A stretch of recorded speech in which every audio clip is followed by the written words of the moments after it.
If you've watched any of my past videos, you can probably gather two things about me pretty quickly. First of all, I post videos at a pretty consistent pace. Hello, Rob? I've waited years.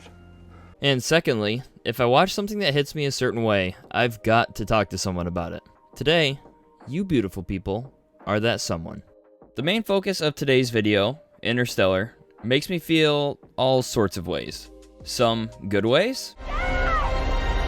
6, 5, main engine start, 4. And some not so good.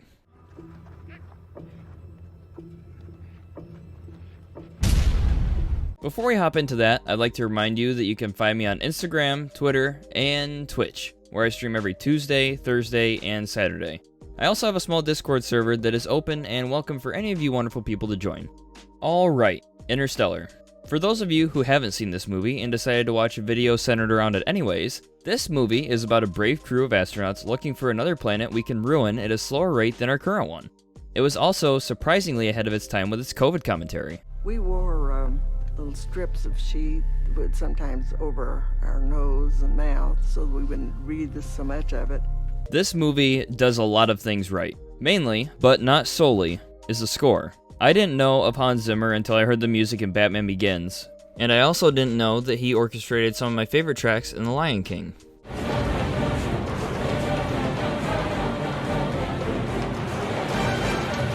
His work on Interstellar is impeccable. Every track has its place, and there aren't any filler pieces here, which is kind of rare. Sometimes in films, the music is just hanging out in the background and doesn't really have a place, but that's certainly not the case here. I'm sure we've all heard generic orchestral track number 7 in action movies.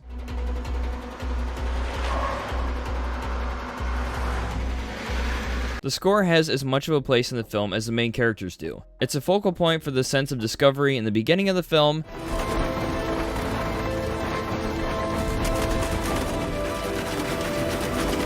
and the sense of time running out later in the movie.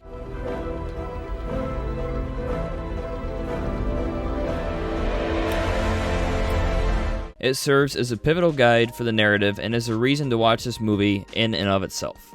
Another thing Interstellar does well is its portrayal of space.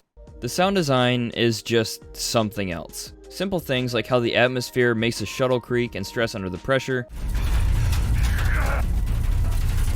and how the movie just shuts up and lets you enjoy moments like this. Stage 2, separation.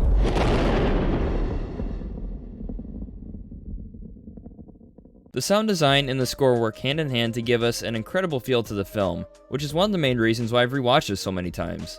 That part of the movie just sucks you in and fills you with a sense of wonder about the unknown and really sells you on the adventure that these characters go on. It's pretty huge that it serves its purpose as well, because I don't know about you, but I've never been to space. So the suspension of disbelief has to be pretty strong to pull this story off. And everything that we've discussed so far helps this movie work. Mostly.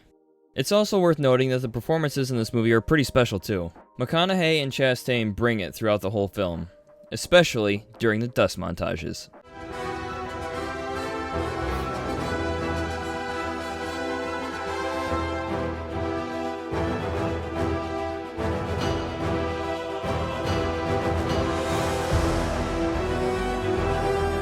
No meme, their first scene together is just heartbreaking, and it really shows how talented they both are.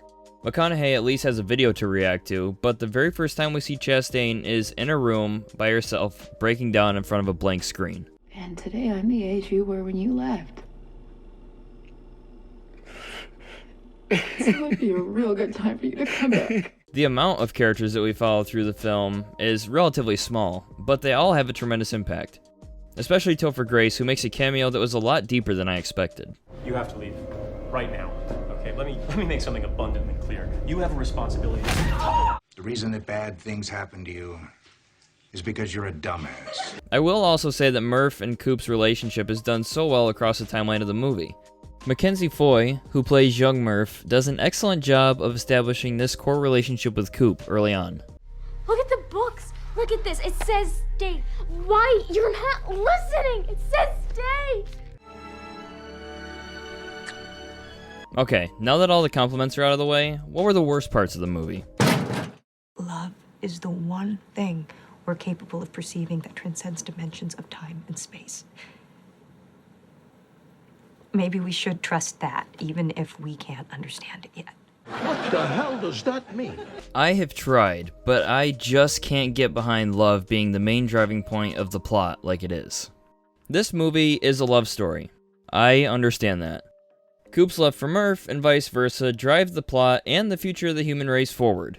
It's subtle in the beginning of the film just because of how well written and how well acted it is. Where I don't jive with it is Brand's love monologue, where Nolan stops the film that's been an incredible space epic so far and says, hey, love is gonna play a pretty big part in this movie going forward, so just in case you didn't pick up on that, I'm telling you right now. What I will say is that this plot point really works with Man's character. As a person that admires the lie that Dr. Brand told to drive the efforts of the mission, But Penny, all this, all these people, the equation. it's clear that Man is devoid of love and is incredibly focused on the objective, which, in a sense, is admirable. But like he says himself, that emotion is at the foundation what makes us human. And now we know what Man is capable of when love isn't part of the picture. There's a 50-50 chance you're gonna kill yourself. Those are the best odds I've had in years. Get it? What Man is capable of? I hate it! Yes, some of the plot is subtle, and some is very much not. The movie does kind of have its moments when it's up its own ass too, but these moments usually warrant an eye roll and certainly don't ruin the film. 6 billion people. Just try to imagine that. And every last one of them trying to have it all. So what's the point of all this? To just review Interstellar 7 years too late? Kind of. My point here is that I love most of this movie. Seeing this in IMAX is still one of my favorite movie-going experiences of all time. But I really hate how that love plotline grinds this movie to a halt, especially in the third act. I still can't get over Coop pushing novels off the bookshelf of time or Brand's love monologue, but in spite of that, how this movie pulls off the wonder and extreme unknown of space, along with the amazing score, still continue to hit me right where I live to this day. I guess the point I'm trying to make here is that it's possible to enjoy something and not have it objectively be this perfect product. To be able to have the ability to accept something's shortcomings because of how it makes you feel. It's the same reason that although Empire Strikes Back is objectively a better film than Return of the Jedi, that people will usually rank the latter higher, because Empire is incredible, but this moment, after 3 movies of character development, hits different.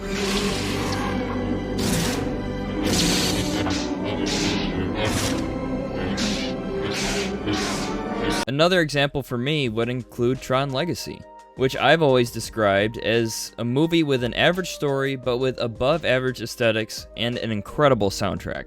Daft Punk just blew it out of the water, and that soundtrack is still one of my favorite albums of all time.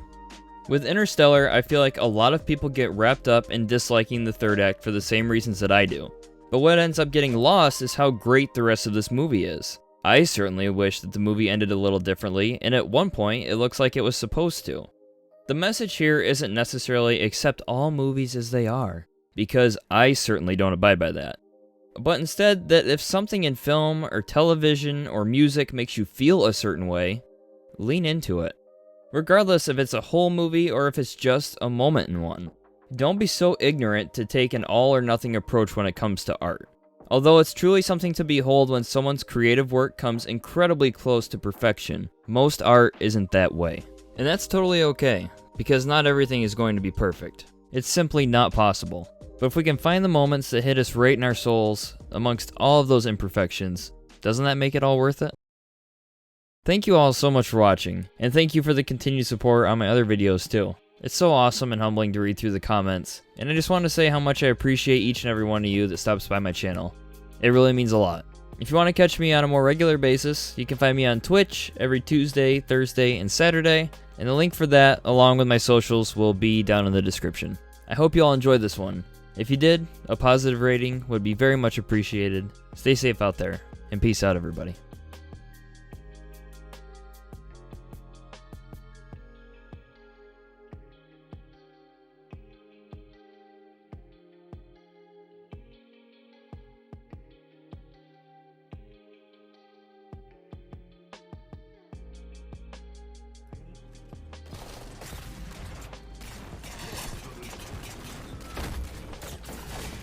Oh my God, Vic, it was you.